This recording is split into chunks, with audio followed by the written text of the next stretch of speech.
Hello, আসসালামু আলাইকুম guys. আশা করি সবাই অনেক বেশি ভালো আছেন। তো রাইট নাও আমি আছি ঢাকা রোডের দিকে, মানে আমাদের মাগুরা বাস টার্মিনাল।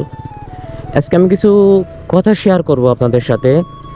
তো এই মানে যে টপিকটা নিয়ে আমি আজকে কথা বলবো, এই টপিকটা হইতেছে মানে আমাদের মতন ছেলে বা পুরুষ মানুষদের দায়িত্ব নিয়ে। যেমন ফার্স্ট এক্সাম্পল একটা দিই, যে কি আর বলবো, যে আমাদের ছেলেরা যারা আছে তাদের পকেটে যদি টাকা না থাকে তারা কোনো জায়গায় মূল্য পাবে না। যেটা হোক ফ্যামিলি, সেটা হোক নিজের ফ্রেন্ড সার্কেল, সেটা হোক নিজের ভালোবাসার মানুষ, আর যেটা হোক সমাজ। টাকা থাকলে ভাই মানে সব মূল্যায়নই পাওয়া যায়।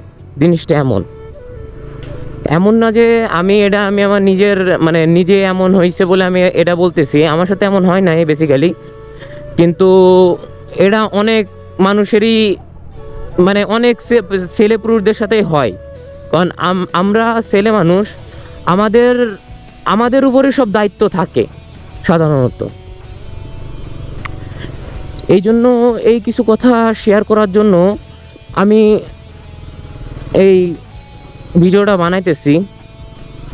তাই আমি যারা এরকম সিচুয়েশন থেকে ভুগতেছেন, ডিপ্রেশন, অ্যাংজাইটি, তারপরে এরকম টাকা পয়সার সমস্যা, ফ্যামিলি ইস্যু, ভালোবাসা জীবনে সমস্যা, এই টাকা পয়সার বিষয় নিয়ে, তাদেরকে এই একটা কথাই বলতে চাই, ভাইয়ারা আপনারা কখনো ধৈর্য হারাবেন না ভাই।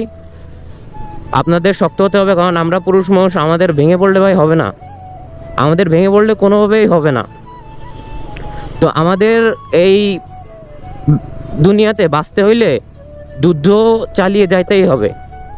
তো এইটাই ছিল আমার এই ভিডিওটা বানানোর মেন উদ্দেশ্য, যাতে সবাই মানে একটু পায়, মানে আমার থেকে আমার এই কথাগুলো শুনে একটু সাহস পায় বা একটু মনোবলটা বাড়ায়। কেউ কখনো ভেঙে পড়বেন না ভাই, আমরা পুরুষ মানুষ, আমাদের ভেঙে পড়লে হবে না ভাই। এটাই ভাই মেন কথা। তো আশা করি ভাই আমার ভিডিওটা আপনাদের কাছে একটু ভালো লাগছে। তো এই ভিডিওটা এই পর্যন্তই ছিল। সবাই ভালো থাকবেন, সুস্থ থাকবেন।